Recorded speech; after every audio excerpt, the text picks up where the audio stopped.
Let's see if this works, because I've just tried it twice. Yay! It's working. I tried it twice, and the screen froze. So I'm gonna put you guys down, and we're gonna deal with and work with this technology. Okay, all right. Yay! It's working. Okay.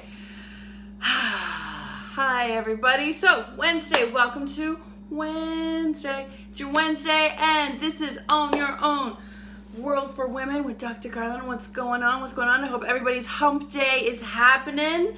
And thanks for keeping patient while I was dealing with some technology stuff. I mean, a retrograde is starting next week, so that probably totally explains it.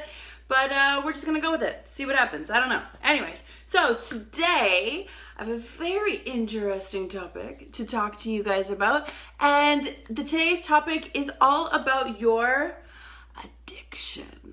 Yes. And I'm not talking about an addiction as in, a chemical response to something that you are putting in your body, like with drug usage or food or that type of thing. I'm talking about an addiction. I'm talking about an A-dick-tion, right? When you are addicted to the dick. That is what I am here to talk to you about today, because I have been hearing a lot of stories about some of us being addicted to the dick.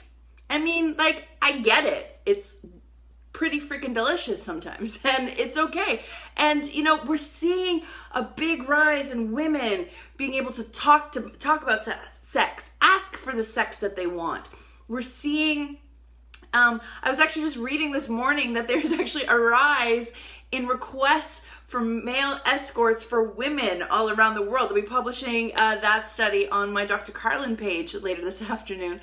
But, women, we want sex. We like sex. Sex is awesome. We like feeling good in our bodies. We like using our bodies. And thank Goddess for that, because it is incredible. Sex is healing and it's therapeutic, right? It makes us feel really, really good. It releases endorphins. It relieves stress. It's a whole bunch of delicious and wonderful things for us. However, some of us have fallen into addictions. And, it's time we start to talk about it a little bit. It's time to start to talk about it, because I get it. The only thing that satisfies the craving of chocolate is chocolate, right? So sex can be like that. I get it. When you're just like, I just want the dick, I get it. Sex and chocolate, that's the only thing that satisfies those cravings. So here's the thing though, Urban Dictionary, yes, I'm going to quote Urban Dictionary. Urban Dictionary defines an addiction as your inability to multitask in the face of a new relationship. That is what an addiction is, right? So it's about, if you start a new relationship and you start leaving your friends hanging, right? You become a little flaky, or that friend becomes a little bit flaky. You start putting off work or projects that you've been working on, right? You start putting those off.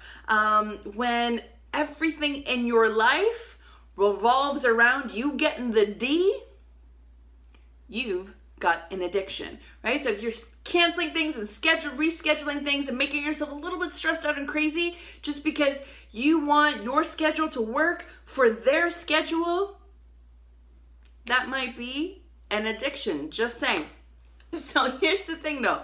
It can be really, really fun. You can have a lot of good time. I mean, heck, I got a little black book. I'm sure some of you guys have a little bit of black book. Sometimes you just need to get it in, and I get it. And it's delicious. However, some of us are, first of all, we're going to talk about two ways. Some of us are, first of all, getting confused as to how some of these relationships or some of these addictions, what these relationships look like in our lives.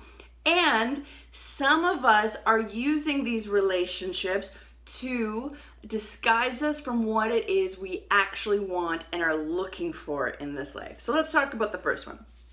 So the first one is about how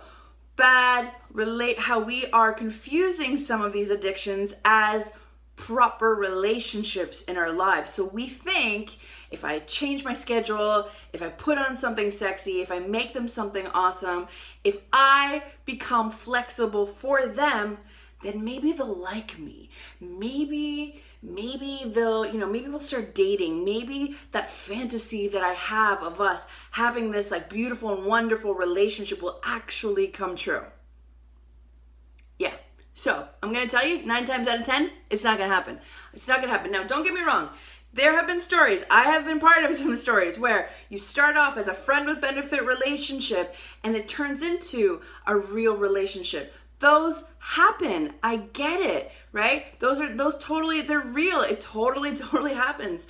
However, not all the time. We need to understand and place those people in the positions that they belong. Friends with benefits, or our dick buddies, or pussy pals, just saying, whichever it is that you want, pussy pals or dick buddies, right? Have a time and a place, and they are not necessarily for you to be putting in a ton of energy into and waiting for them to be your prince or princess, charming, and like white knights of all kinds, and turn around, they're gonna like just magically fall in love with you because the pussy's so good. Okay, yes, I get it. It's really awesome. However, there is a ton of people out there. There is a sea of delicious genitals out there, right? And I get it. You are wonderful. You are strong. You are courageous. You are a beautiful human and soul, and you deserve a happy, healthy, and loving relationship. But you're not going to get it from your addiction. Straight up, that's not where it's going to come from. So, if you are looking for that kind of special someone, right? Instead of looking to like fill a checklist for a partner, because that's what I find a lot of us do. We go on dates, we go on these like Tinder dates, like these online dates, right? And we have these checklists already when we walk into these dates, right? We have these checklists and we go in and we're like, they must be this, they must have that, they must be this. And then we meet these delicious people who are meant to be, sex friends, right? And we meet these people and then we make our checklist about them and then convince ourselves that it's this like perfect scenario that, oh, look at how we met. Now we're just gonna like do this and then we're just gonna wake up one day and be magically in love together, right? No. Don't do that, right? That's not how it necessarily always works. Like I said it before, don't get me wrong. Sometimes a friends with benefits relationship can turn into a real relationship. It's happened to me. I get it. I know it. However, what have you compromised in order to make that fit for you, right? What part of your ideals, your values, your things that are important to you have you changed in order to fit with this person that's giving you attention? Think about it. We all love attention. I like attention. Obviously, this is what I do. You guys like attention. Everybody likes a little bit of attention every once in a while. Everybody likes to feel special. And sex and intimacy can make us feel really special. So I get it. But don't get it twisted. Don't get it confused. Don't get sucked into your addiction. Right? So that's the first thing. The next thing is bad relationship addictions, right? When the people whose dick that we are addicted to has a negative impact on us and our lives, right? Are you flaking out on friends? Are you literally changing your entire schedule in order to fit this person to show up every single time? I mean, sometimes, you gotta move some things around because that's just what you're feeling. But every single time, is that what's happening, right? Well, my darling, if that's what you're doing, and if this person isn't treating you right, if they're literally just showing up, they barely say hi, they're not even giving you any type of respect when they walk in through your door, right? They literally show up, they get naked, you pound it out, then they get up and they leave. Listen, be gone so strong, so long. Okay? Bye.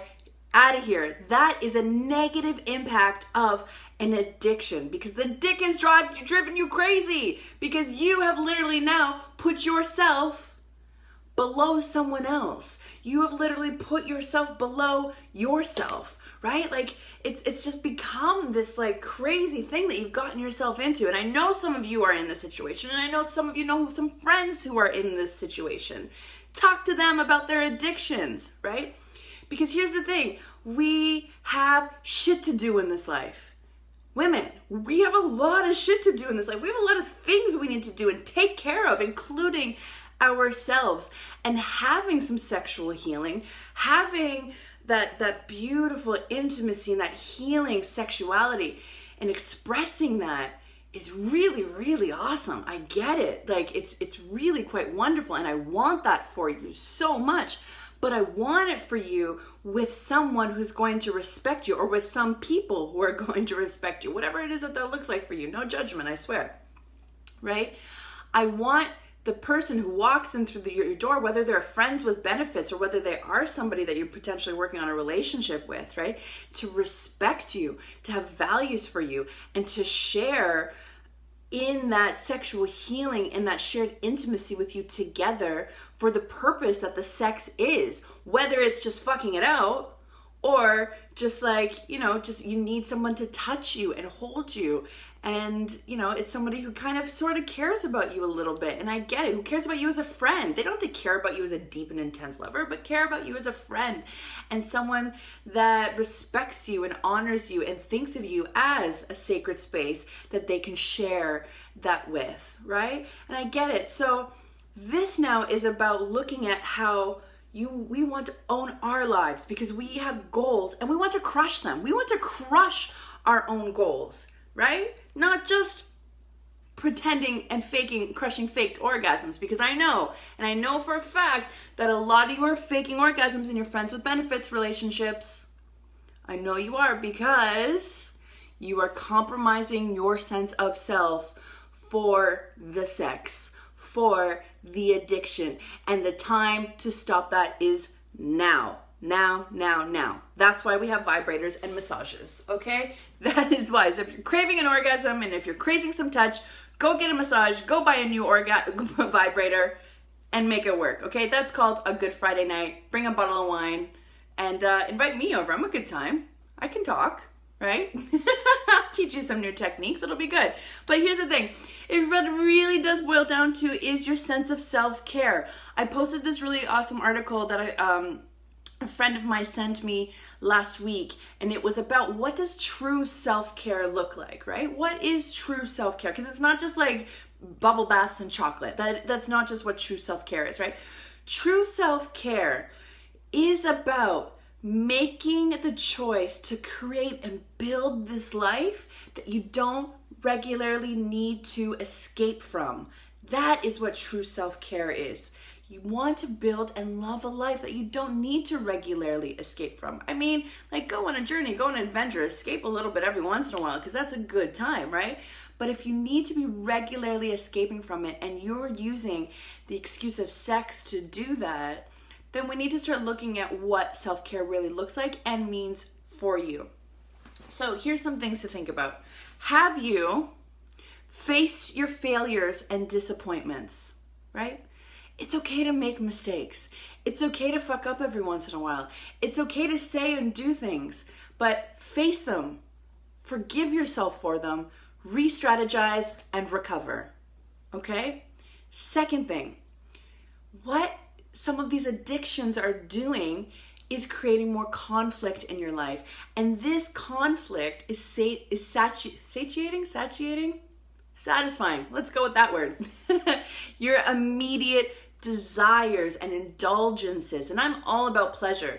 However, it is not ideal for long-lasting love in your life and for yourself, right? Then, are you being real about it? Are you being real about what this relationship is about and what this person is doing to you and the energy that they're bringing into your life? Release the fakeness. Just let it go. Some of you who follow me know that I talked about a mindful abstinence practice that I did earlier this year, and that's because I had to cleanse some of my addictions. I had to get rid of my dick buddies and my pussy pals. You just sometimes have to release the addiction, and I get it. And that's why I did practice a mindful abstinence practice. I repeated myself, but that's why I did go into a mindful abstinence practice, because I was finding that a lot of my energy was going into other people that were meaningless in my life, and not really, I didn't care about them, or I didn't respect them or anything, but in terms of the grand scheme of things, in terms of the big picture, they didn't really were meant to bring me a whole lot. And I found that that was draining my energy, and it was taking a lot from me. So I went on a mindful abstinence cleanse, and I did that for about 55 days so that I could get clear on who it is that I am, what it is that I wanted, what my values are, and where it is that I'm going, and where it is that I want to go. So I took that time to figure that out before I let someone back into my life. I got my shit together before I let the dick back in, okay? So that is what I'm asking you guys to do, and that is what this is all about. Get your shit together, then let the dick in, and, you know, figure out that addiction of yours. But either way, I love you guys, and thank you. Thanks for listening to my little Wednesday lunchtime rant. I did pull 2 cards though for you, and they're kind of interesting because they totally fit in today's theme. So the first one is heed your dreams. And this card, when I pulled it, heed your dreams, is all about exactly what I was talking about. Where are you going? What is it that you want? Are you experiencing some anxiety because you haven't realized your potential, and instead you're taking that energy and putting it onto wasting it with someone else, right? So heed your dreams. What is this about? The second card I pulled for you today was do not fear the unknown. Okay? I get it. Sometimes we get into these friends with benefits relationships because we're feeling a little bit lonely, because it can be really hard to be alone and by ourselves sometimes. And you know, so a lot of our friends have shit going on. They have their own lives, they have their own families, they have their own people that they're dealing with, right? So sometimes if you're single, it can be a little bit lonely. I get it. However, do not fear the unknown. Do not fear what is coming or what hasn't come yet, or where it is that you're going. Instead, get grounded. Take this time to really set your boundaries, to really respect your own values, and to understand what it is that you want out of this life, because nobody else is going to get it for you or give it to you. Nobody else. So that's all I have to say to you guys today. I love you. Happy hump day, and I'll see you guys next week. Mwah. Bye.